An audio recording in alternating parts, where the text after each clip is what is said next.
امام حسین علیہ السلام کا خط اہل کوفہ کے نام۔ امام حسین علیہ السلام نے اہل کوفہ کے خطوط کے جواب میں ایک خط لکھنے پر اکتفا کی۔ انہیں لکھا، حسین ابن علی علیہ السلام کی طرف سے مسلمانوں اور مومنوں کی ایک جماعت کے نام۔ اما بعد، ہانی و سعید تمہارے خط لے کر میرے پاس پہنچے۔ یہ تمہارے آخری قاصد تھے جو میرے پاس آئے۔ تمہاری تحریر سے میں مطلع ہوا۔ تم نے لکھا کہ ہمارا کوئی امام و رہبر نہیں ہے، ہمارے پاس آنے میں جلدی کیجیے، ہو سکتا ہے کہ خدائے متعال آپ علیہ السلام کے ذریعے ہمیں راہ حق کی ہدایت کر دے۔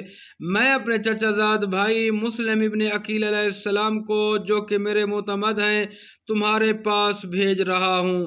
اگر انہوں نے مجھے یہ اطلاع دی کہ اہل فضل و عقل تمہارے خطوط اور تمہارے قاصدوں کے پیغام کی تائید کرتے ہیں تو میں عن قریب تمہارے پاس پہنچ رہا ہوں انشاءاللہ۔